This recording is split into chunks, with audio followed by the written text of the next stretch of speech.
Bonjour et bienvenue sur la chaîne Le Joker, venu autour du principe du partage, avec vos principales phrases.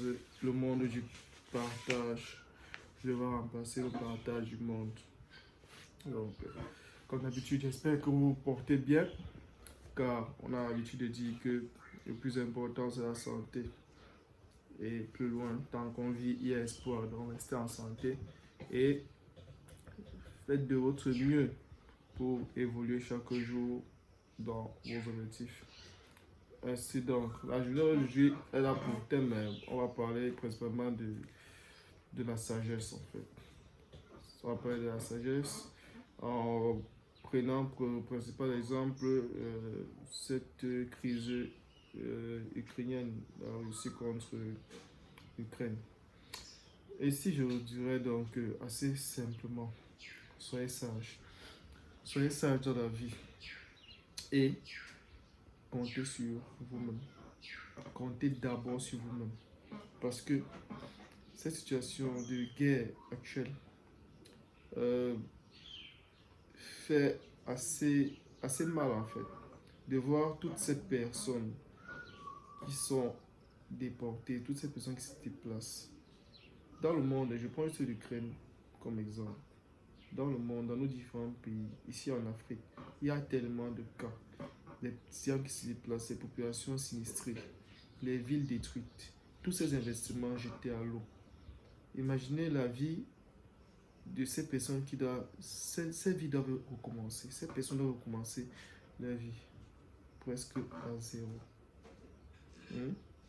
Pour vous déporter, vous allez dans d'autres pays, tous à cause des guerres. Vous êtes des dommages collatéraux des guerres. Donc j'appelle vraiment à plus de responsabilité de la part des uns et des autres. Que ce soit, que vous soyez des postes de direction, que ce soit dans vos différentes familles, soyez un peu plus responsable et vous voyez au-delà de tout cela. Ainsi donc, vous rendrez en compte que je disais tantôt que il faut être sage. Il faut compter sur soi-même. Quand vous entamez un conflit, quand vous avez votre voisin à côté de vous, il vous dit, je n'aimerais pas que tu fasses ça chez toi. Parce que si tu mets trop le son chez toi, ça va m'empêcher de dormir et ça aura des répercussions sur ma santé. Vous regardez votre voisin, vous dites que je suis chez moi dans la musique. Maintenant, regardez le pouvoir de votre voisin. Si votre voisin est assez fort, vous allez dire quoi? Je compte sur l'État pour venir me sauver. Hein? Ou vous allez dire, je compte sur notre voisin pour venir me sauver. En fait, vous allez mettre le son. Et le lendemain, quand il vient, il débarque, il casse tout chez vous. Il jette les trucs dans l'eau, les cahiers de vos enfants, il met à l'eau. Vos diplômes, tout, vos papiers, tous vos télés que vous avez achetés, il détruit, il démolit. Parce qu'il dit que c'est de là que vient la nuisance sonore. Qui va venir, le temps qu'on vient nous remplacer là, le temps qu'on vienne chercher comment on va le sanctionner, comment on va faire toutes ces choses. Il vous a mis mal à l'aise, il a détruit beaucoup de choses chez vous. Tout ce que vous avez pris le temps à bâtir, à construire. Vous connaissez l'impact psychologique qu'il y a sur vos enfants, vous connaissez l'impact psychologique qu'il y a sur votre famille. Juste parce qu'il vous a dit ne mettez pas la musique et vous avez dit que non, je suis chez moi, je vais mettre. Est-ce que vous avez pesé le rapport du rapport de force? Est-ce que vous avez été sage dans la situation là en vous disant ok, actuellement s'il fait ça, s'il arrive, je ne peux pas m'en sortir. Est-ce que vous avez regardé tous ces paramètres avant d'aller et foncer et dire ok, je mets la musique? On ne légitimise pas le fait que le voisin soit venu chez vous. Hein. Non. Pour l'instant, on parle de vous. On parle de votre suivi. On parle de votre bien-être. On ne regarde pas est-ce que c'est légitime qu'ils viennent chez moi faire ça, machin, truc. Non. À l'instant, tu es là. Votre famille, tout ce que vous avez pu investir, acheter, remplir chez vous. Est-ce que vous pensez à cela? Puis est-ce que vous pensez à de l'écho? Oh, il ne doit pas faire ça, oh, il ne peut pas faire ça. Mon cher ami, tout le monde n'a pas la même mentalité. Que ce soit dans ta vie toi-même. Quand tu es là, tout le monde n'a pas la même mentalité que oh, on doit faire ça, on doit pas faire ça. Il y a des qui se lèvent sur un coup de tête, ils te frappent. Après, on va gérer la suite. Est-ce que toi, tu penses que tu peux rester et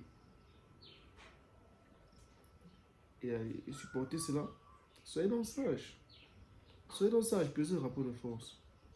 Si aujourd'hui, tu te dis ne mets pas la musique, et que toi, tu veux mettre la musique, quitte à toi d'inverser la position de force, d'inverser le rapport de force, et te dire, ok, aujourd'hui il est fort, je ne vais pas mettre la musique, ok, je vais rester, je vais mettre doucement. Mais demain, il faudrait qu'il fasse ça, pour pouvoir mettre sa musique chez moi. Ou de dire, ok, je vais mettre la musique et je vais appeler au gouvernement, que oh, il est venu, il me menace. Ou je vais appeler au voisin pour qu'on fasse blocus contre lui. Si le voisin ne vient pas, tu vas faire quoi? Hein? Maintenant, tous ces gens qui lancent des guerres, tous ces gens qui réussissent à entrer des guerres sur le territoire, qui réussissent à pousser les gens à la guerre, vous êtes responsables devant le peuple. Que ce soit même tes enfants, tu es responsable de tes enfants. Qu'on soit venu chez vous casser, brûler, ou même jeter leur cahier dans l'eau. Tu es responsable. Et à la fin de tout ce conflit-là, peu importe ce que tu dis, oh, c'est toi qu'on a, mais c'est toi le responsable. Et normalement, tu es censé assumer les conséquences de ce qui s'est passé. Si on t'amène devant une barre, devant un tribunal, on dit que qu'est-ce qui s'est passé, tu es censé assumer. Même si tu avais raison, du moment où il y a des dégâts, il y a des gens qui meurent. Mon cher ami, tout ce que tu dis que tu as raison, là, devant le sang ou devant les sinistres, devant tous ces trucs cassés, tu as ton tort dedans. Et on ne refuse pas que tu te battes après pour assumer ta souveraineté ou bien assumer ta grandeur. Mais avant de te battre, donc, sois juste sage. Sois sage et n'implique pas autant de personnes dans les terres sinistrées. Et le sang ne fait que couler, les enfants sont traumatisés, ainsi de suite. Donc, j'essaie en quelques mois, en une petite vidéo, d'attirer la salle de tout un chacun. N'allez pas dans les conflits. Pour aller dans le conflit, juste pour bomber la pratique que c'est le conflit. Quand on va dans un conflit, on est stratégique. Si on n'est pas fort, on est stratégique. Parce que dans les chansons, je parle Espoir 2000, ils disent dedans que euh, l'intelligence va finir toujours par prendre le dessus sur la force. Vous retrouverez bien la phrase, mais c'est ça en fait. Donc soyez sage, soyez stratégique, n'entrez pas les conflits bêtement. Et pour après engager des gens, engager les vies de personnes, on ne vit qu'une fois. Donc s'il vous plaît, soyez sage et protégez la vie. Merci.